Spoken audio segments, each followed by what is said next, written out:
Hello, my name is Nick Otchammer, and I'm a member of the Dole Institute Student Advisory Board. Welcome to the Dole Institute of Politics. The Dole Student Advisory Board is comprised of KU students committed to the bipartisan mission of the Dole Institute. Members of the SAB receive many great opportunities. If you are a student and would like to join, please contact the Dole Institute. We would like to encourage each of you to get special benefits and support the Dole Institute by becoming a friend of the Dole Institute. If you enjoy this evening's program, please let us know by contacting us on Facebook, Twitter, or through our website email. Hearing assistance is available, and we have a loop seating section at each program designated by a sign. If you have any questions about the loop, or if at any time during the program you have difficulty hearing, please alert one of our staff members or student volunteers. Before we begin tonight, I would like to remind you to please turn off your cell phones. After the interview, we will have some time for audience questions and answers. If you have a question, please raise your hand, and a student helper with a microphone will come to you. Please stand if you are able and ask just one brief question. And now, please welcome Associate Director, Dr. Barbara Bollard.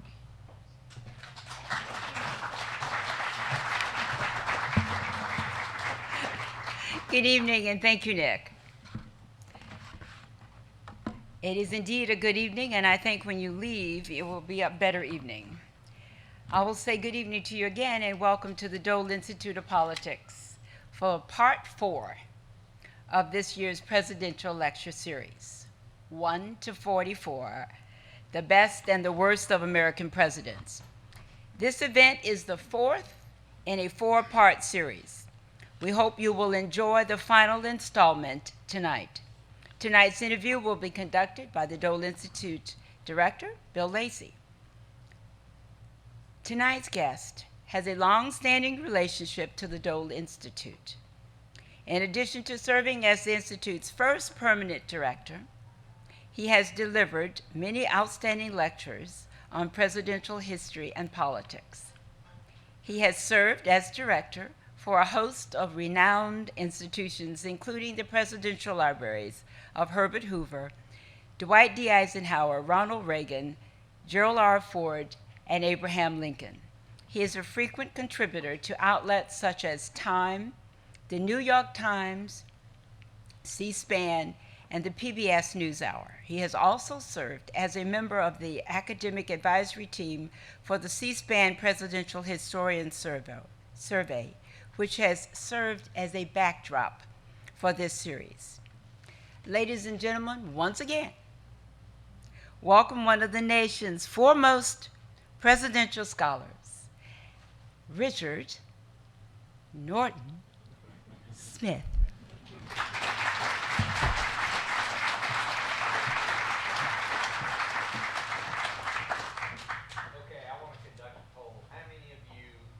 Tonight have been to, this is your 4th program Wow, of this series. Gluttons for punishment. Okay, how about 3? Wow, okay. How many are here for the first time tonight? Okay, that's awesome. We're delighted to have you here. It's been a very fun series. I actually think this has been one of the best that we've ever done, Richard. Well, it's an inexhaustible subject. Yes, it is. It is. And fortunately, we have an inexhaustible audience. Yes. And before I forget, I wanted to point out to you, if you haven't noticed, that we've ranked the contemporary presidents on page 2 of your program, and they're ranked specifically just among their colleagues. So it's the presidents from Kennedy to President Obama. So we'll be talking about them tonight. And Richard, if we can start, talk a little bit about, the presidency's been around for over 200 years. How's it evolved over time? Well, it's the most personal of offices. And by that I mean it reflects the strengths and weaknesses, the character of each occupant. So it evolves on that level. But also, and perhaps more importantly, it evolves as the country evolves. As the United States became a world power, leaving its traditional isolation behind, that in some ways reinvented the presidency. Likewise, as we came for better or worse, in the 20th century, to take a wholly different view of Washington's responsibilities in the domestic economy that transformed the presidency. So, and also it's been enormously affected by, as it has affected communications. You know, there was a presidency, I would argue the golden age of the presidency coincided with the golden age of television. Maybe the 60s, ironically being the peak, the 60s into the 70s.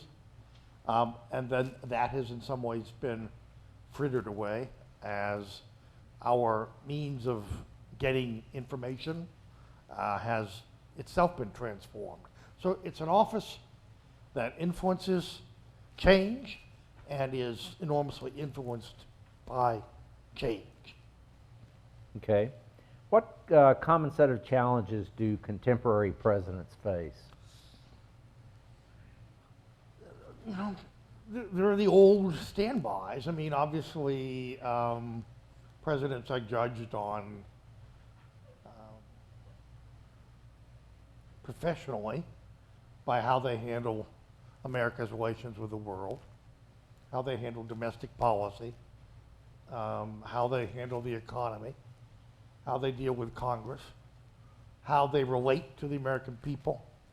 The oft-quoted Truman line about the main function of the modern presidency is persuasion.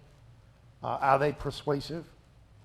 You know, a Ronald Reagan and a Jimmy Carter are going to be seen very differently. You know, on the other hand, and again, it's very personal how you draw these criteria. Academics might draw a different set. With the C-SPAN polls, as I indicated the other day, we've really tried to incorporate some unconventional means. For example, the pursuit of justice within the context of their time. I mean, again, allowing for the fact that an early 19th century president in an age when slavery was hard to believe as it may be, accepted as part of the political equation, part of the price that was paid to create the nation. That's a very different climate in which a president acts. A different set of conventions, a different set of prohibitions. And then finally, I think we have one of the categories, which is obviously the most amorphous, is just a kind of general performance within the context of their time. I mean, zeroing in on the fact that you would apply a different set of, you know, if you were doing I suppose, a pass-fail grade on a president, you would apply a different set of criteria to a Lyndon Johnson from a Chester Arthur. You just would. And again, this is part of the problem of kind of the one-size-fits-all classic academic survey of the presidents, and something that we tried to get around. I will say one thing, though, and this is a point important to make, because I know we're starting with Kennedy, but if you back up just a little bit, when I talk about the golden age of the presidency, start with FDR. The 5 presidents in a row are ranked in the top 10 of the C-SPAN. And I'm not sure that you'd get a lot of disagreement. It might or might not be in some cases, but FDR, Truman, Eisenhower, Kennedy, and Johnson. You know, I don't think you get a lot of argument that they are, at the very least, certainly some of them, I mean, FDR is fixed like the North Star, you know, in the, at the top of the list. You would certainly get some arguments about Kennedy and Johnson, but not FDR, not Truman, not Eisenhower, which is a remarkable thing in and of itself. The point is, half of the top 10 presidents governed during the period from 1933 to 1969. A relatively small slice of the American experience. So the question becomes, what was it about that period, more than serendipity, that gave us 5 presidents of very different style, different parties, different worldviews, different experience. And the reason is because, to go back to what I said at the first, the criteria, to me, the ultimate criteria, that Lincoln's line about the occasion being piled high with difficulty, and we must rise with the occasion. You had Franklin Roosevelt dealing with the Great Depression and World War II. And again, we can all debate his performance, but no one can question the magnitude, the historic enormity of the challenges, of how high the occasion was piled high with difficulty. Harry Truman, no one, I dare to say, including his neighbors in Independence, Missouri, on April 12, 1945, would have predicted that Harry Truman, 70 years later, would routinely be considered among the top half dozen American presidents. And it's not because, and that was because of everything that they thought they knew about the man. Well, it turned out that confronted with the extraordinary decisions and the history-making opportunities that came one after another throughout his term. And history has judged that Truman more than rose to the occasion. And it's often said of Truman, he got all the little things wrong, but he got all the big things right. That's one way to define a president. We forgive him the bourbon and the loud sports shirts and even the cronies. And by the way, he probably has the worst record of any 20th century president for Supreme Court nominees. If you went out to look for mediocrities, he found them. That said, that doesn't really matter, because it's stacked up against NATO and the Marshall Plan and Korea, the stand against communism, the whole global containment policy toward communism. Not to mention,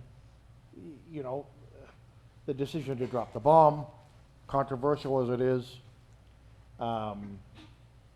In any event, Truman is a classic example of someone who became a great president, not because anyone thought he was a great man, but because he was dealing with great challenges. Eisenhower, again, we can get into these individually, but my point is, you had this period from the Great Depression and the war and the Cold War, which united, all of the later presidents. And President Ford used to say there was a tendency, and a perfectly understandable one, but there was a tendency to credit Ronald Reagan almost exclusively with winning the Cold War. And I don't think it was any leftover animus from 1976 that meant that, because Ford had been there. He'd been in Congress throughout that period. And he said it was all the presidents of both parties who won the Cold War. He said ultimately it was the American people who won the Cold War, who were willing to make the sacrifice and to remain steadfast during that 40-year period. So, in any event, but it does, that golden age, if you will, of the presidency ended at the end of the 60s. And I suppose you could spend an evening exploring why, but it isn't as if there weren't great challenges. But in some ways, it's a different office in the 70s from what it was under the magisterial FDR. or even the everyman Truman. Presidents had a lot more cards to play. And they were dealing with, and this is the ultimate, and the final point, and I'll shut up. This is the ultimate imponderable, the variable, and that is the audience, the American people. What happened for all the partisan divisions, and you know, the 30s and the 40s and the 50s, you know, are full of controversy. But what happened was government built up in its bank account. It had a great surplus of credibility with the American people. There's a reason that people in the 60s were 3 or 4 times more likely to trust their government than they are today. And it's because, whatever their party identification or philosophical leanings, they had been part of this collective, emotional, cathartic experience. They had survived, they had overcome the Depression and the war and the Cold War. They had put a man on the moon. They had built an interstate highway system. They had successfully, not completed, but certainly more than initiated a transformation in the role of African Americans. They were addressing inequities that affected women. I mean, there was a sense of a profound. The golden age of the presidency is the golden age of more than the presidency. You might argue it's the golden age of American democracy because of all that it confronted and all that it, I would argue, successfully managed. It's no accident that the presidential rankings after LBJ tend to drop off because, unfortunately, I would argue, beginning with LBJ, there was a precipitous decline in the willingness of most Americans to automatically accept on faith what their government told them. And I want to come back to that in a few minutes, but I looking at this list of 10 presidents, starting with Kennedy, one of the things that stood out to me, Richard, is 5 of the 10 were not elected to a second term. Is there something you can read into that, or is it just an anomaly? It just happened that way? And I'm of not course, sure. Nixon was elected to a second term, but didn't serve it out. Right. So there you got 6 of 10 presidents who didn't complete a second term. Well, it does go, in some ways, I think, look at, again, the contrast, look at what went before. FDR had 4 terms. Truman basically had 2. Eisenhower had 2. There's very little doubt, I think, that Kennedy would have been reelected in '64. And then Johnson, who again is the last in this series of top 10 presidents. After that, I think it's not unrelated to what I'm talking about. The attitudes toward government, attitudes toward authority, and by the way, you remember the late 60s. I'm not just talking about the presidency or American government. Attitudes toward authority everywhere. I mean, the church. This is also the 50th. This week is the 50th anniversary of the New Hampshire primary, where Gene McCarthy, contrary to popular recollection, did not beat Lyndon Johnson, Right, but beat expectations extraordinarily. This is the 50th anniversary of Bobby Kennedy deciding to get into the race, et cetera, et cetera. But this year is also the 50th anniversary of Pope Paul's Humanae Vitae encyclical, in which he committed the Catholic Church to doctrine of opposition to birth control, artificial means of birth control, which touched off. I mean, there is an institution where no one really pretended it was a democracy to begin with, and yet clearly challenges to the presumed infallibility of the leadership cropped up. So, you know, the presidency does not exist in a vacuum. We all are subject to that horrible, outworn notion that, you know, this is the most powerful man in the world. Well, nonsense. I mean, if you ask presidents, I don't know about the current one, but if you asked other presidents, I assure you, they wouldn't tell you they're the most powerful man in the world. They'd tell you about all the restrictions on their power. And that's the way it was supposed to be. That's what Madison intended.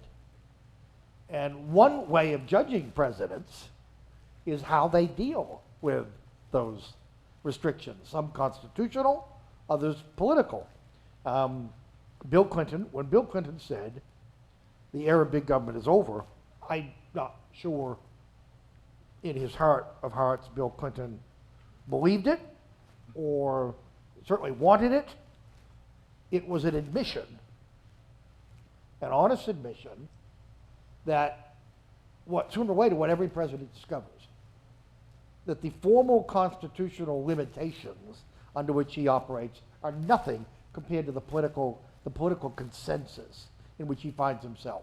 And the fact of the matter is, Ronald Reagan was a transforming president who, for better or worse, planted the seeds of reflexive suspicion, if not hostility, toward the federal government, toward government at all levels. Government's not the solution, government's the problem. Well, that took, and it's not Reagan exclusively, but Reagan legitimized it and made it a governing philosophy, ironically. And that in turn, Bill Clinton, who young, activist by temperament, I think Bill Clinton certainly, I'm sure, identified more with Theodore Roosevelt than Ronald Reagan. But he happened to be president at a time when Ronald Reagan had set the ground rules. And, you know, Theodore Roosevelt was very fortunate. He entered something of a vacuum, almost. He was able, in his own transforming way, to redefine the presidency. Mm-hmm. He's often referred to as the first modern president. Well, that was true for most of the 20th century. But what we've got to, and again, it hit its apogee, if you will, under FDR and his immediate successors. For the last 50 years, we found ourselves in a much murkier historical era. I'm not sure what you would call it. Much of it is the age of Reagan. But before Reagan, there was the one-term presidents. You know, Jimmy Carter was done in by events. Likewise, Gerald Ford, arguably by the circumstances under which he became president and by the pardon of Richard Nixon.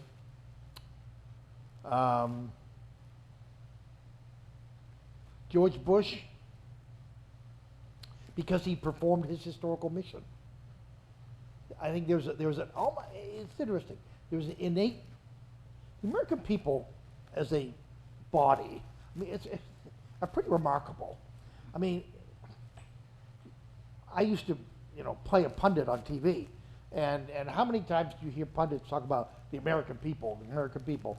You know, there's no such thing as the American people, and yet there is, in the sense that certainly they're called upon on election day to define themselves, and more important, to define the country and where they want it to go. And there is a kind of collective, instinctive, intuitive grasp, I would call it wisdom.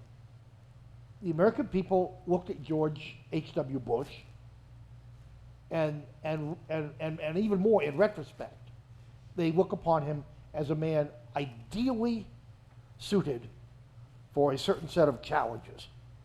I mean, we were extraordinarily fortunate, I would argue, we were extraordinarily fortunate to have Bush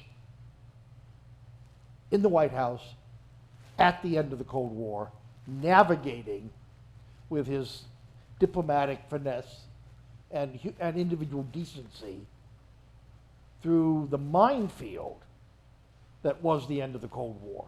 There's nothing that says the Cold War had to end peacefully. There's nothing that said the Soviet Union's demise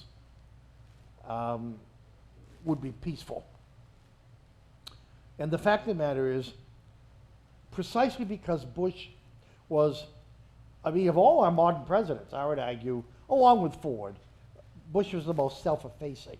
Now that is not a quality you associate with political ambition. And yet, you know, all his life he was driven, he wanted to be president. Somehow he managed to combine that ambition with genuine personal gentlemanliness, if there is such a word, which made him a superb personal diplomat. I wouldn't lose a moment's sleep if a younger George H.W. Bush were to announce, I'm going to North Korea to talk to whatever Kim, was in power. I'm not sure about all of his predecessors or successors, but at the same time, the problem was people sensed, and I think correctly, George Bush had a mission. He had a role to play. Just as we were, I would argue, extraordinarily fortunate that Franklin Roosevelt became president when he did, because of the personal qualities and the pragmatism that he brought to office. But once the Cold War, in effect, was successfully navigated, and the focus shifted almost overnight to domestic and economic questions, Bush's shortcomings were highlighted. And, who knows the verdict of history on 1992, but you could understand two things happened. There was a sense that, in a sense, it's like Winston Churchill, against all odds, by a very ungrateful people, being booted out of office at the end of World War II. There was a collective sense on the part of the British people that this great war leader was not the man to guide them through an uncertain peace, and above all, to build, in effect, the welfare state that Clement Attlee and the Labor Party created after the war. There's a parallel. I'm not saying Bush is Churchill, but in the same sense that Bush won a war, he had 91% approval ratings, and what good did it do him on election day? Okay. One of the things that I found interesting is President Bush 43 ranks at the bottom of this list and also ranks in the last third overall. Why that harsh assessment? Well, and I think, and the story is not that he's 33. The story is that he's not 43. Let me explain what I mean. Because in the earlier poll, he was closer to the bottom than he was to 33. The fact is, he came up a number of slots, and that is not unusual for presidents. Again, the previous poll was taken at the worst possible time. Mm-hmm. It was right after Bush left office, when presidential reputations traditionally are at their nadir. That was true for Truman, it was true for Eisenhower, certainly true for Johnson, it's true for Reagan. And then what happens? With the passage of time, we cease to beat up on our presidents because they don't come into our living room every day as essentially political figures, partisan figures, defining the controversies of the day. If the economy's not going well, we've got someone to blame. Well, guess what? Maybe if their successor has his own problems handling the economy, we shift our blame to whoever is in office. We rediscover all sorts of qualities that the day we press did not highlight. And that's why we talk about, and I don't mean this condescendingly, but it's why you've heard a million times that journalists write the first draft of history. That historians get to write the real thing. And rewrite it and rewrite it and rewrite it as each generation rediscovers to some degree, but examines through with different eyes, different lens. It takes a few years, particularly if they're a polarizing president. And the last, let's face it, the last few presidents, Clinton, Bush, Obama, have all in their own ways been divisive figures. Not that they intended to be, but, in part because of the nature of the modern media, in part because of what they were trying to do, the whole bunch of factors. The fact is, in a bipartisan way, obviously, they were divisive, polarizing figures, which in some ways tells you more about us and our political culture and how we cover the presidency than it does about them. That said, it takes time for those, it takes time to draw the poison out of the system. Gerald Ford was very fortunate. Something happened. It's interesting. It happened with George H.W. Bush, too. Polls were taken, obviously on election day. There was the ultimate poll. And, Ford lost by about 3 points to Jimmy Carter, having trailed at one point by over 30. But then it's interesting. In January, just before he left office, a poll was taken. And his favorability numbers had increased 15 points. And it's not that people had regretted having made the decision they did, it's that they felt in some ways badly that they had in effect rejected this decent, well-intentioned man whom for whatever reason they decided they didn't want to entrust with another. And again, I think in the sense that Ford had performed his historical function, which was to give us back our government and to begin to restore trust through his own integrity and that of the people he surrounded himself with. Likewise, George H.W. Bush, who got 38% of the vote, and remember in a three-way race on election day, by the time he left office, he had an approval rating near 60%. And what it does is it tells you it's the difference between voting for someone, entrusting them with your economic future and the peace of the world, whatever, and liking someone.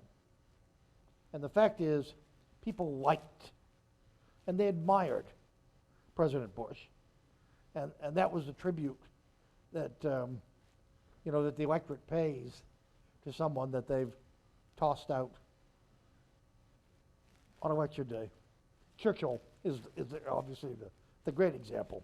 Mm-hmm. Presidents Clinton and Obama were ranked pretty closely in this overall ranking.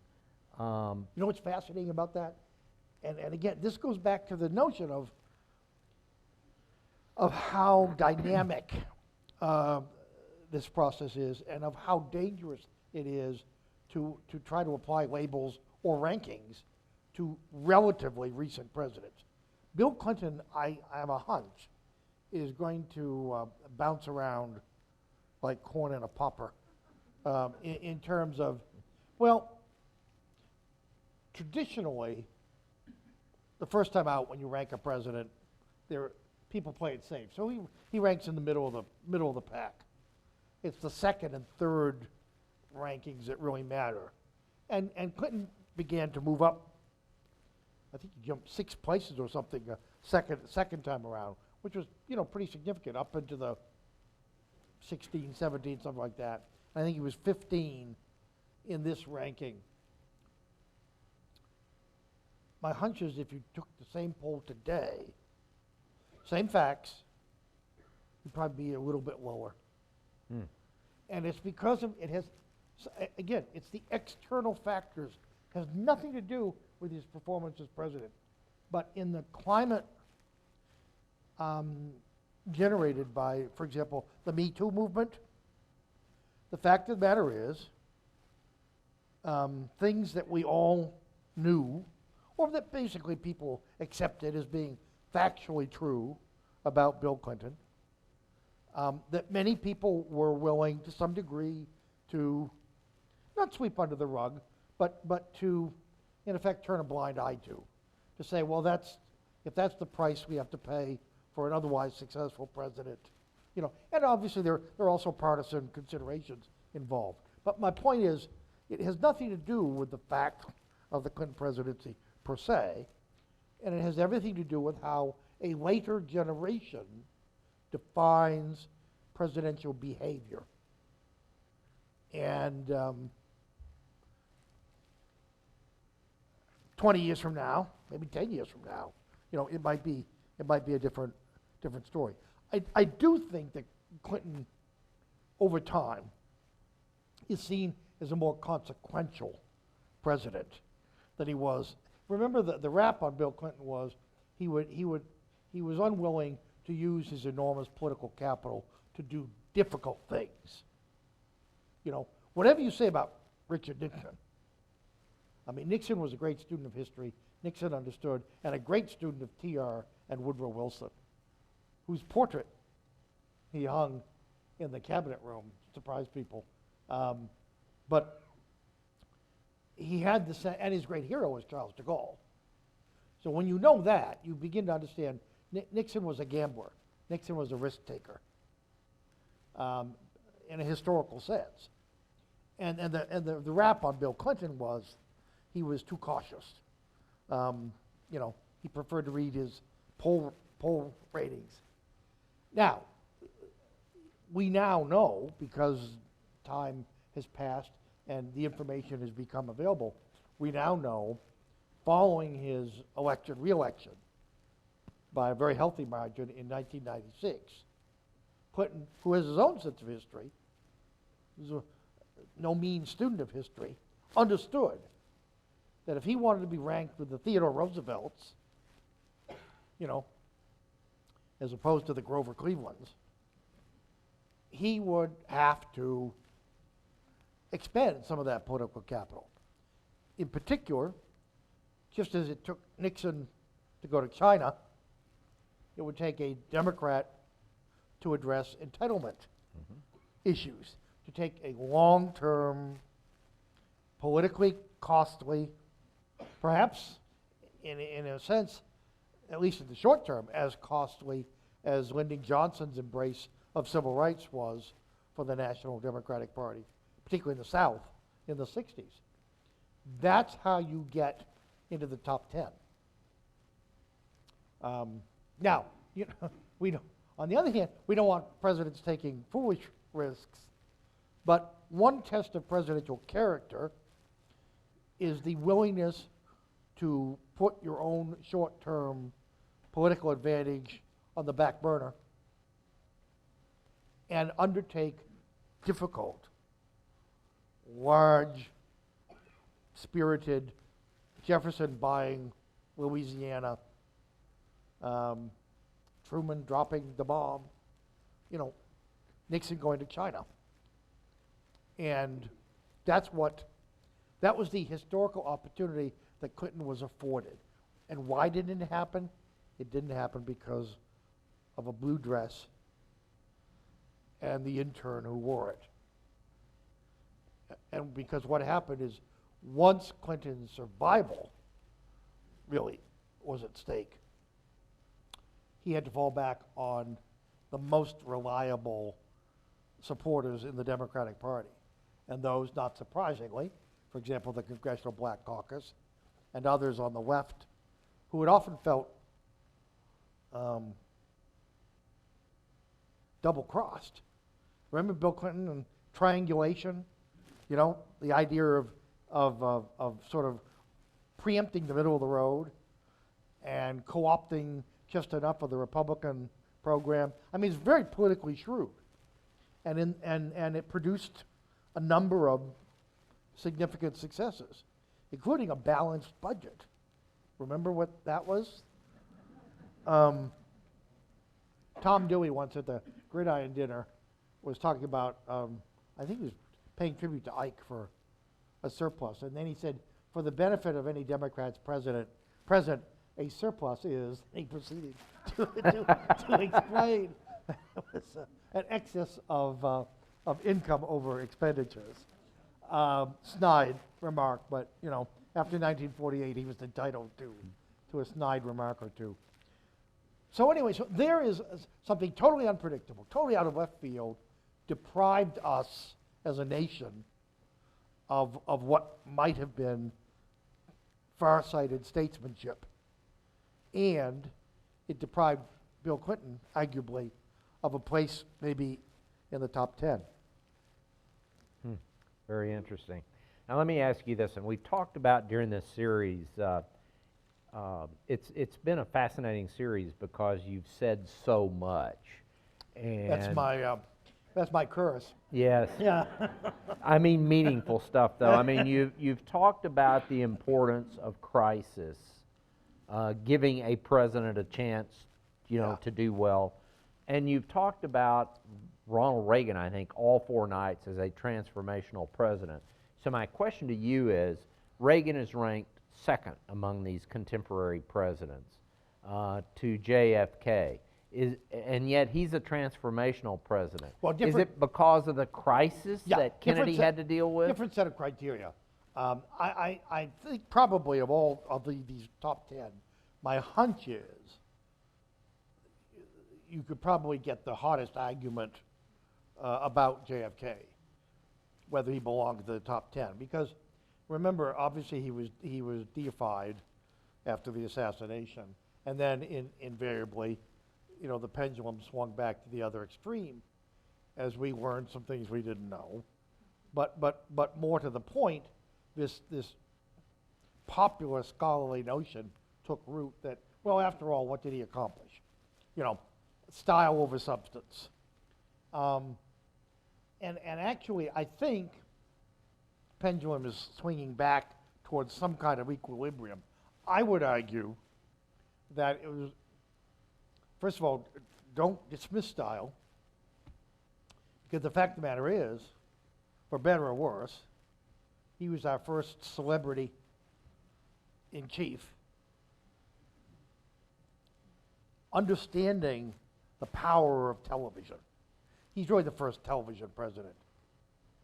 And the power that generated. Call it style.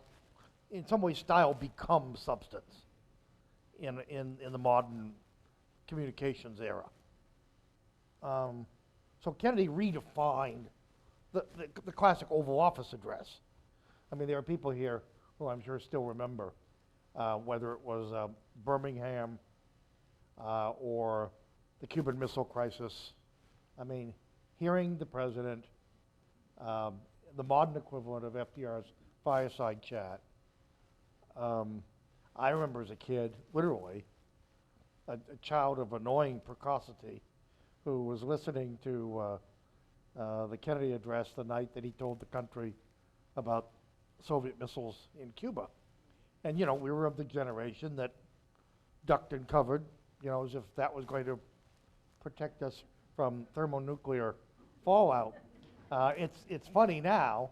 It wasn't funny at the time. I mean, it was not. It literally, and particularly for a child, even annoyingly precocious, to wonder if you were going to wake up in the morning.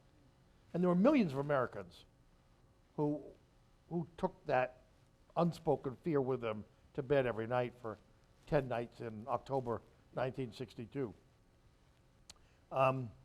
So in some ways you could almost, that was the existential crisis, the crisis of not only the United States survival, but literally of humanity.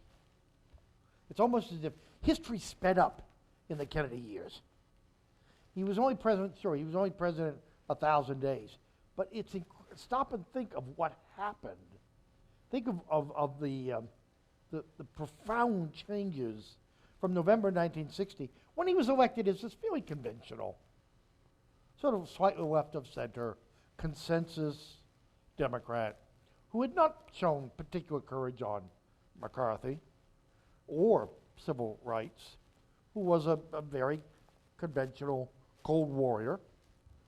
In some ways, people got excited about the Kennedy style because the substance, intellectually, philosophically, was not all that distinguishable from what Richard Nixon was promoting, in his campaign. Kennedy went through a trial, a series of trials that I would argue were ultimately not political but moral, in which he was forced to rethink all of his conventional notions, and above all, his purely political calculations about the Cold War and especially civil rights. And they came to a head in June of 1963. 2 days apart, June 10th and June 11th. June 10th, having lived through the disastrous Bay of Pigs, having lived through the very near thing of the Cuban Missile Crisis. June 10th, 1963, the president goes to American University, go online, look at the speech, or better yet, hear him deliver the speech. Arguably the most important speech that an American president has given in modern times, in which he turns the page on the Cold War and embraces the idea, in theory, of a nuclear test ban treaty, which in fact he was very quickly negotiated, and he was able to see signed while he was still alive. The next day, this is what I mean about history speeding up. It sometimes feels like, especially in this presidency, whether you go home and turn on the TV or not, whether you turn on Fox or MSNBC, you are inundated with, it seems like, a daily avalanche of developments on multiple fronts, and it's sort of getting hard to keep abreast of all of them, and or to maintain a proper sense of outrage. But in June of 1962, one day, the President of the United States decided, in some ways, the Cold War was over. The next day, he decided segregation was over. June 11th was the day that George Wallace stood in the schoolhouse door at the University of Alabama, of course, milking it for television, to defy the federal government and to deny access to black students. And eventually he stepped aside. This is all choreographed. And in many ways, that was the day that Wallaceism, the movement, was born. That would win him several primaries, or come close to several primaries in '64, and make him a third-party candidate in '68 and beyond. The president saw that on TV, and on his own decided that he had to respond that very night. The speech was not finished at 7 o'clock when the cameras were turned on. He improvised the last third of his speech. Wow. Introducing a civil rights bill that had not been written yet. Knowing that doing either was going to significantly diminish his already limited prospects for getting Southern Democrats. Remember, in those days it was still a solidly Southern, Oh, yeah. but they were all conservative Democrats. So knowing that he was in effect throwing a monkey wrench into his own legislative program, and yet understanding that when you take that oath of office, there is a moral imperative that accompanies power. It isn't just about holding office or wielding power. It's about being answerable to a higher power, historians like me, or maybe even a still higher power, posterity, or maybe the highest power, depending upon your faith. But the fact is, Kennedy, we all like to think presidents grow, and a lot of them don't. Some of them shrink. But Kennedy is the best example of all the presidents that I've pointed who grew. And I think that's why he belongs in the top 10. A very different set of circumstances from Ronald Reagan's transformational presidency. Okay. Now that begs a follow-up. Did I understand you to say Kennedy among all presidents probably grew the most? Because I had the impression that, distinct impression that you felt that Lincoln Sure. also No, was I'm in saying that area. Of all the this the group. modern presidents. Gotcha. And certainly of all these presidents, of all the 10, Kennedy is the best modern example of that. Okay. Yeah, certainly Lincoln, as I said, is the president against whom all others Right. are measured. Okay, that's helpful. Thank you very much. I have a couple more questions, and we'll go to audience questions. Which of these 10 presidents we've been focused on tonight do you think have the most likelihood of moving up or down in the rankings? I know you mentioned Clinton as one possibility. Clinton is in some ways the most unpredictable, the most fluid. I think you'll find W will continue to creep up the list.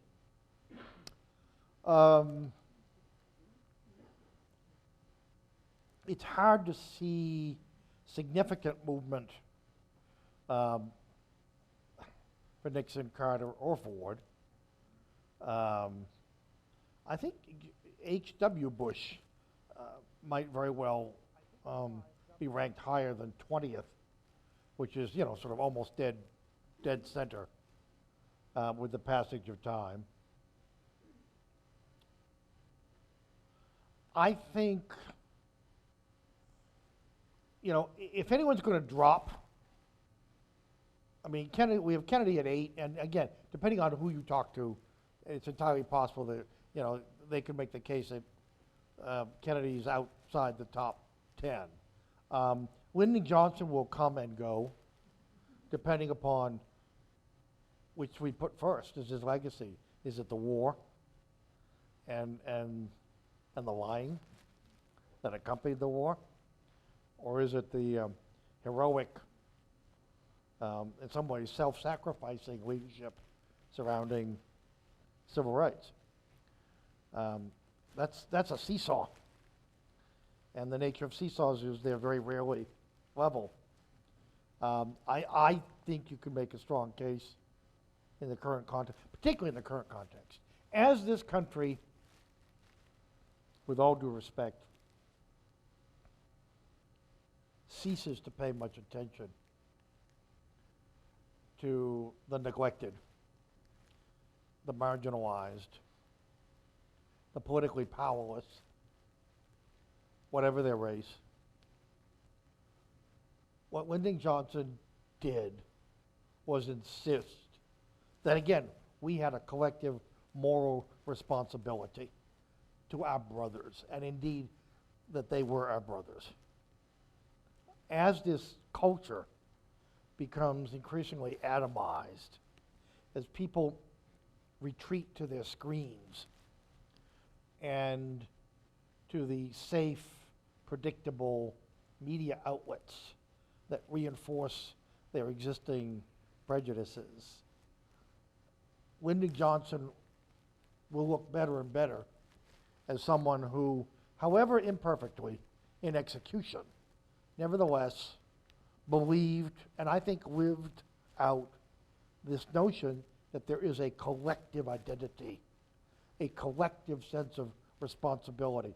The very emotions that FDR could call upon during the war, that multiple presidents called upon during the Cold War, that JFK could call on in the race to the moon, the ideal, the notion that the job of the president at his most successful is to appeal, convincingly appeal to the best of ours and to extract that and program it and institutionalize it.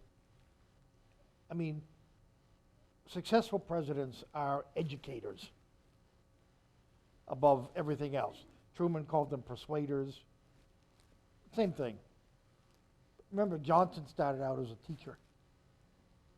And the reason we have Head Start and a number of other programs is because Lyndon Johnson, as a young, impoverished man, taught Mexican school kids in Cotulla, Texas. And for all of his failings, and they were as larger than life as everything else about the man, there was a genuine ability to connect with those who most people didn't see or didn't acknowledge or certainly didn't see as politically significant. And some were poor, and some were black, and some were Mexican American. You know, that's the best of LBJ. You know, and then there's another side, which is one reason why, again, I think his reputation will be hotly argued, certainly beyond my lifetime. But I think on balance, you can make a very strong case that he belongs in the top 10. Of course, you know, as more and more presidents come along, there are people in the top 10 who will fall out of the top 10. But I'm comfortable with the rankings that they came up with. Barack Obama is number 12. I think that's about right. In fact, I think the interesting thing is I think that's a lot closer to what I would have expected in the second or third ranking, as opposed to the immediately after his departure from office. It's a little higher than the other presidents in their first time out, but everything is sped up. And I suspect, and I can't quantify this, I can't prove it, but instinct, tells me that there was also an element at work here of people contrasting him with his successor to be, about whom they knew very little, but about whom some at least were not wildly anticipatory. And that will work itself out, obviously, over time. It should be an irrelevancy, but it may help to explain, in part, why Obama is as high as he is. Higher than you would expect a president immediately after leaving office. Okay, I have plenty of additional questions, but we're at about the 1 hour mark, so I think I need to open it up to your questions and answers a little bit earlier than I said I would, but we have 2 students, right? Emily, you're doing this too? There you go. If you've got a question, raise your hand, and Alec or Emily will come to you, and we got the first one right here, Alec.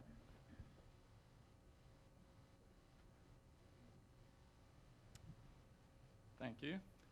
It's been said that Trump is trying to diminish Obama's legacy.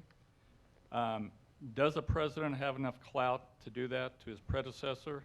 And do you think that will happen to Obama? Well, it's an interesting observation. It does seem to explain much that is otherwise inexplicable about this presidency.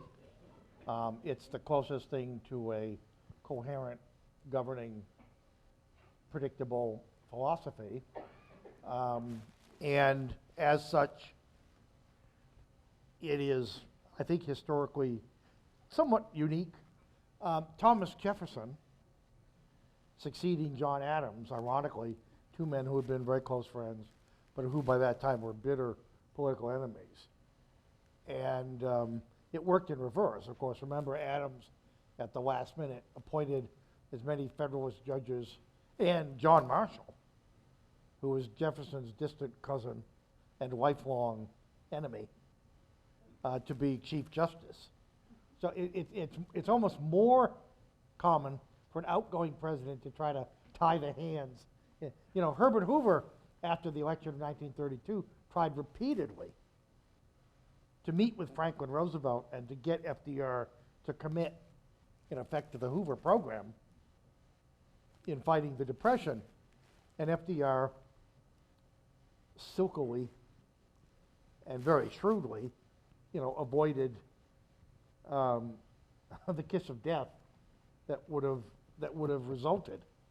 But in terms of a successor, well, FDR, the name of Hoover Dam was changed to Boulder Dam. I don't think that was an accident. It took Harry Truman, ironically, to restore it. Part of that unlikely courtship, which turned into a very, very real friendship. I think presidents are basically very limited in what, I mean, most of the time, quite frankly, you know, you would think presidents have enough on their hands dealing with contemporary challenges, not to mention the unforeseen, that is their daily lot, without expending a lot of time and effort trying to erase the past. But that's what you'd think. As a rule, you know, it's I think it's limited. Historians tend, you know, to take that into account. Now, if the question is a practical one, can this president, for example, undo, weaken, undermine specific actions of his predecessor? There's plenty of evidence to suggest that he can. How historians will look upon that, ironically, it may be a self-defeating exercise. We don't know. I mean, it's very interesting. We know that Bill Clinton cared passionately about how he would be seen by historians. We know that Teddy Roosevelt lamented the fact he didn't have a war so that he could be in the top, you know, the top tier. Although TR's ultimate accomplishment was to demonstrate you could be a great president in peacetime. We don't know. My hunch is this is a president who could care less about what historians think. He's you know, more than willing to assume that his opinion will prevail. Other questions? We have a question right here. Do we have any questions on this side? Raise your hand so we can get somebody to you. When you were talking about, given the fact that we get fatigued at the end of an 8-year term of a president. Overexposure. Yeah. Do you think that someday we might go to and the amount of time they spend getting reelected, Right. that we might go to a 6-year term? That's a great question. And the irony, if you talked, this is one thing that does actually unite, as far as I know, all of the recent presidents. They all believe something that they couldn't say at the time, that they think it would be an improvement if a president had one 6-year term. Precisely because you wouldn't spend your first 4 years trying to get reelected. On the other hand, it raises the question of, are you a lame duck on day one? I mean, you can argue it either way.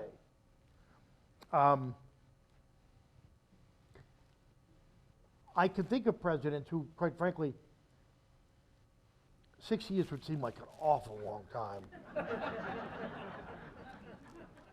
You know, 6 years of Franklin Pierce, and I'm not sure, you know. So with all of its flaws, I think probably the current system.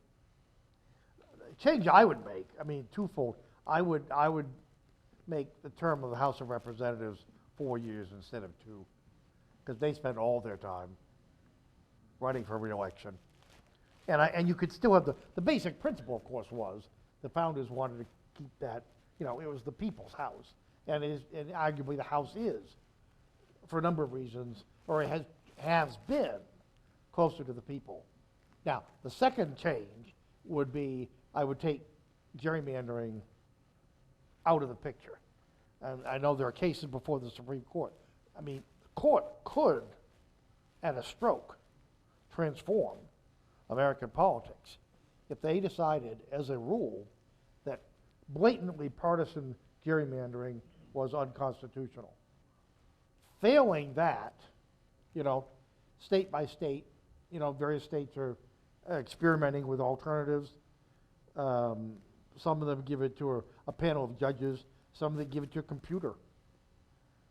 I take my chances with a computer over the state legislature. Okay, do we have two more questions? Oh, we got a question back here. Okay, Emily. Alec, we have two over here. Do you think that James Polk's reputation and rating is because he was committed to one term as president? And does that relate to the idea of having a single 6-year term? Actually, it's not. I don't think his rating, which, by the way, has declined fairly significantly in recent years. I talked a little bit about this the other day. His rating, traditionally, Polk was ranked in the top 10, just outside the uppermost circle, as a near great president. And now, ironically, 30, 40 years on, for precisely the same reasons that he was ranked a near great president. That is, he was an expansionist. He is the embodiment of manifest destiny.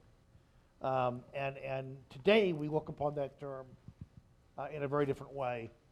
We look upon the Mexican-American War as a war of conquest, as a war to spread slavery, as a war that planted the seeds of the Civil War because of the whole issue of slavery in the territories. So we look on Polk, again, through very different eyes. I don't think the fact that his one term makes him an anomaly, makes him a curiosity. The only other president who announced that he would be a one-term president was Rutherford B. Hayes. He deserves better, I would argue, than to be quite so forgotten. I mean, he suffers by being one of those indistinguishable, bearded, post-Civil War presidents, you know? But no, I think, but it would be interesting to see over time, as our values evolve, as our perspective changes, it's like turning a kaleidoscope. It's entirely possible that we will look at Polk and Jackson, his mentor, with a more generous spirit. I mean, I would argue, whatever you think, I would argue Andrew Jackson is one of the 3 or 4 most consequential presidents in American history. And Polk certainly ranks in the top 10 in that category. Now, consequential is not necessarily the same as great. It's not the same value judgment. But in terms of presidents who are historically significant, I don't know how anyone could argue, and I would argue Wilson too, ranks in the top 10. Okay, I know we had a couple hands over here, so let's start here with Mr. DeFries, and then we'll get Charlie. You spoke of the style of JFK.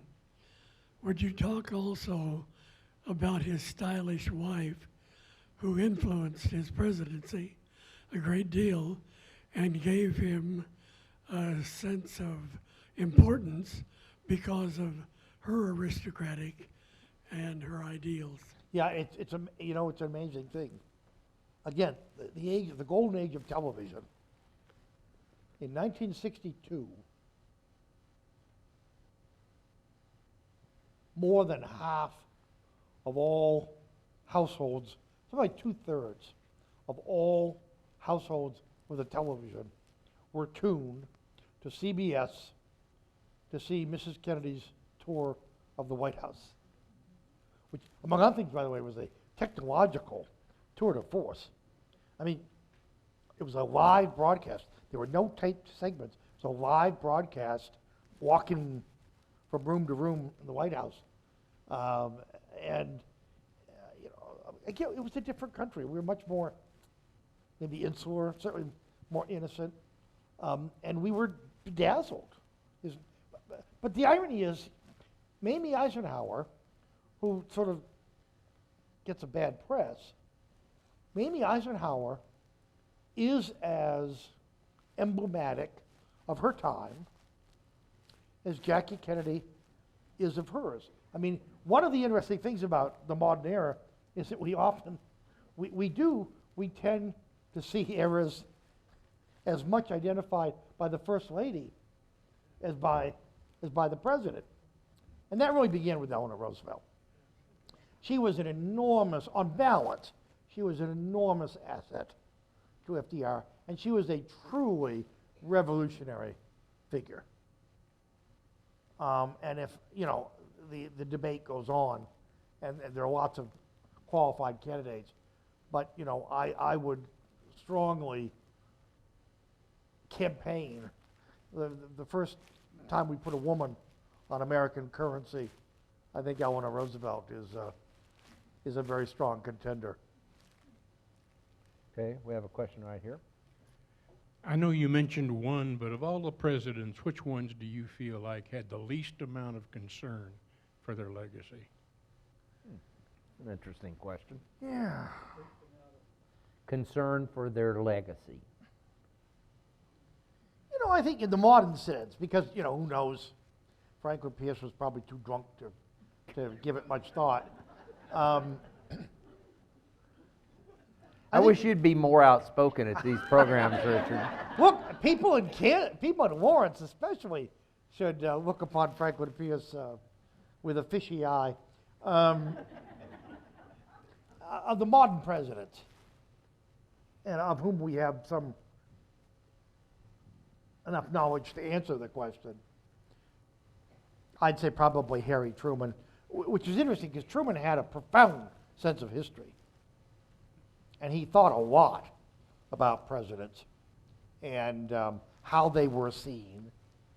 But he doesn't seem to have applied that really. The thought of Harry Truman, and again, I don't mean to pick on Bill Clinton, but, you know, there are accounts of Clinton and that odious man, Dick Morris. Talk about a cancer on the presidency. That odious man in the little room off the Oval Office talking about history and what you had to do to get into this rung and this rung, and, you know, and clearly it was something that Clinton thought about a lot. The irony is that Truman, who I won't say effortlessly, but almost daily engaged with history in ways that ensured that he would be, among other things, a very consequential president, and most people would argue, on balance, a very successful one, even a great or near great president. You can no more think, despite his sense of history, you can no more think of Harry Truman pausing, you know, gee, you know, do I really want to introduce the Marshall Plan because of what academics might say, you know, 50 years from now? Or Dwight Eisenhower saying, gee, you know, do I really want to send troops to Little Rock because it might, you know, come back to haunt me in seminars, you know, long after I'm gone. That's part of presidential character, and ultimately one of the contributing factors to the rankings, that the fact that their rank is high as they are. They were certainly not heedless of history, they were heedless of their place in history. Two very different things. And I would argue the less a president lies awake at night worrying about what the future Arthur Schlesingers will say of him, probably the better the country is. Remember Coolidge's great line? He said it's a source of great security for the country and reassurance for the president to know that he is not a great man. Okay. Do we have any other questions tonight? We're going to take one more right here.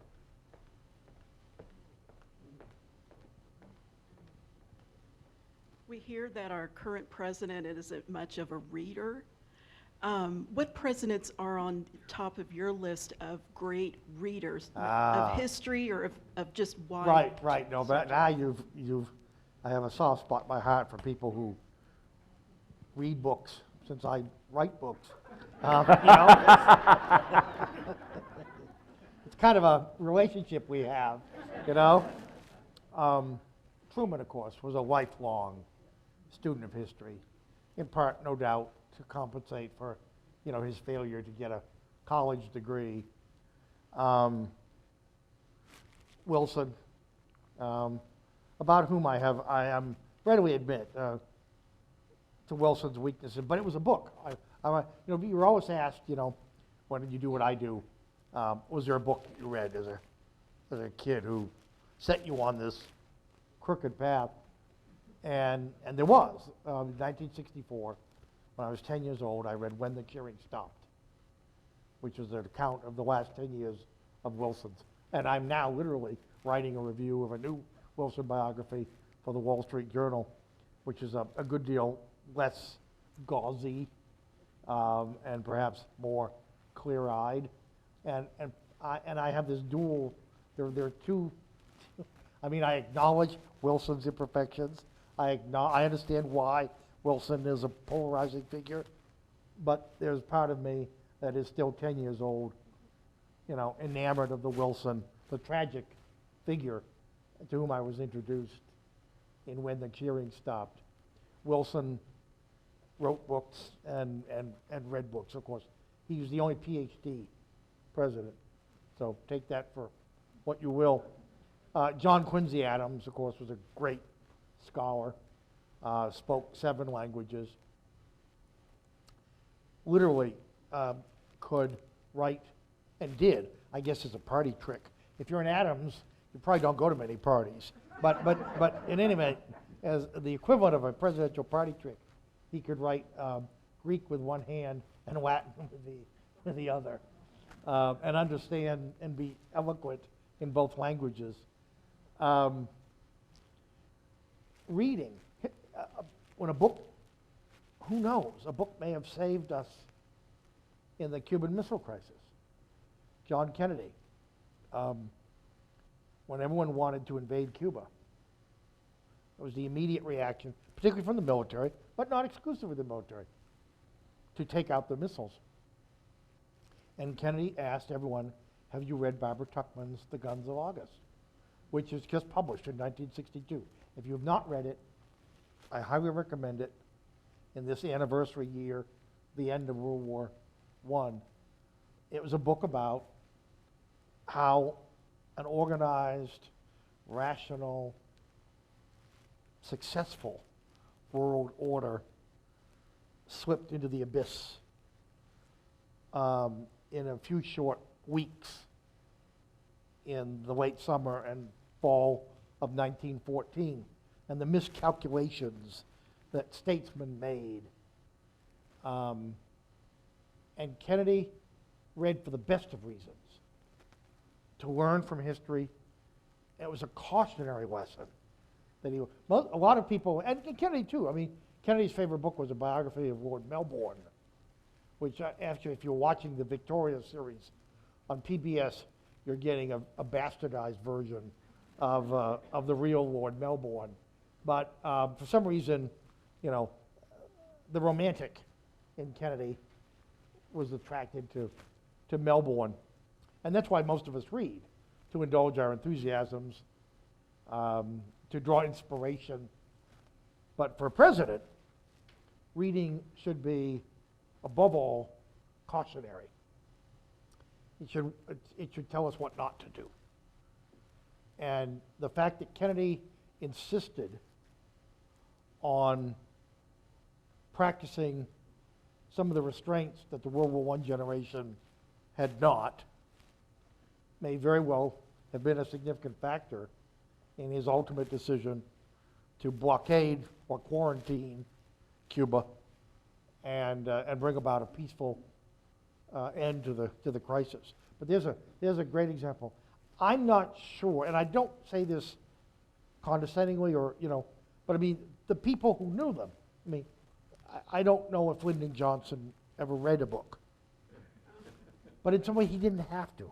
There are people, Lyndon Johnson read people better than books. He read people. George Washington read people. He has a library at Mount Vernon. He read, he was fond of the theater. He had a creative imagination. But above all, it's his books on agriculture. It's practical knowledge that Washington sought in books. But he had, this psychiatrist's ability to meet people and to sum them up and not allow his own biases to get in the way. Judgment is what I'm talking about. Detached judgment. And that's a special kind of intellectual gift. And you would hope that every president would have it. And if forced to choose, I think I'd probably rather have a president with that than a bookish, scholarly president. For all of you who are readers, and I'm sure many of you are, Richard is working on a book on President Ford, which will be out hopefully in 2020. Am I right about that? We're going to try to get it out right before the election. And Richard has, I'm announcing this tonight, so he can't backtrack on me. He is committing to come back to Lawrence and talk about that book. So hopefully we'll have you back in a couple of years. Thank you so very much. You bet.